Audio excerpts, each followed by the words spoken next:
لبیک یا حسین لبیک یا حسین لبیک یا حسین۔ خداوند عالم صاف اور واضح الفاظ میں کہہ رہا ہے کہ موت کا مزہ ہر نفس کو چکھنا ہے۔ تو موت کا مطلب کیا؟ موت یعنی جسم سے روح کا رشتہ جو ہوتا ہے وہ ٹوٹ جاتا ہے، اسے کہتے ہیں موت۔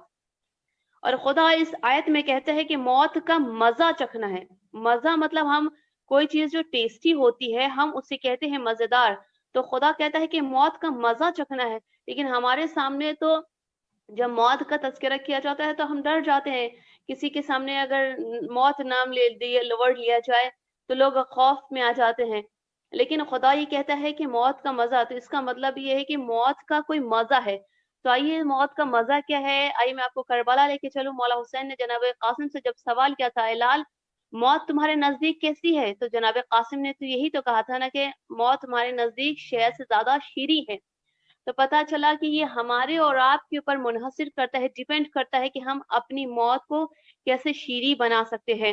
لیکن جب موت کا نام آیا، خوف، ڈر، جبکہ ہم سب جانتے ہیں کہ ہر نفس کو جو بھی دنیا میں ہے اس کے لیے موت ہے، ہر نفس کو موت کا مزہ چکھنا ہے۔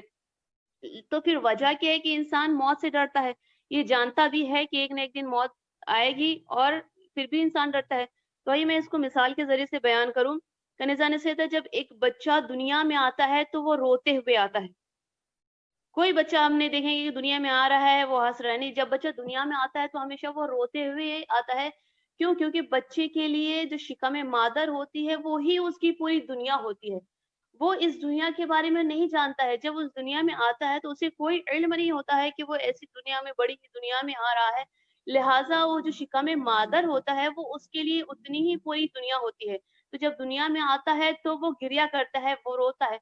تو بالکل ہماری اور آپ کی جو مثال ہے بالکل اسی بچے کی جیسے جو شکم مادر میں ہے، کیونکہ ہمارا علم محدود ہے، ہم آخرت کی دنیا کے بارے میں واقفیت نہیں رکھتے کہ اس دنیا کے بعد کی جو دنیا ہے وہ کتنی بڑی دنیا ہوگی، ہمیں اس کا علم نہیں ہوتا ہے، لہٰذا ہم خوف کرتے ہیں، ہم ڈرتے ہیں۔ اور ایک وجہ یہ کہ جناب ابوذر سے کسی نے سوال کیا تھا کہ ابوذر بتائیے کہ لوگ موت سے کیوں ڈرتے ہیں؟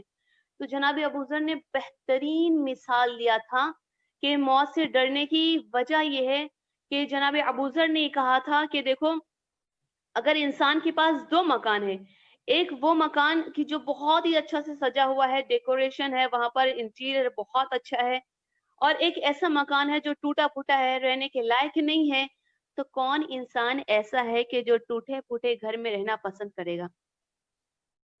ہر انسان وہ گھر میں رہنا پسند کرے گا جہاں پر سجایا ہوا ہے، جس کا انٹیریئر اچھا ہے، فیسلٹیز اچھی ہے، وہاں اسے رہنا پسند کرے گا۔ تو ہم نے اپنی دنیا کو سجا کے رکھا ہے مگر آخرت کو اجاڑ دیا ہے، لہٰذا ہم موت سے ڈرتے ہیں۔ اور عزیزان گرامی، یہ جو موت کی منزل ہوتی ہے، اور یا سکرات کی منزل یا فشار کی منزل یا برزخ کی منزل، یہ سب کے لیے ایک سا نہیں ہوتی، ایک جیسے ایکول نہیں ہوتی، یہ ڈیپینڈز ہوتے ہیں کہ ہمارے اعمال کیسے ہیں، ہمارے جیج کیسے ہیں، یہ سب ہمارے اعمال کے اوپر منحصر ہوتا ہے۔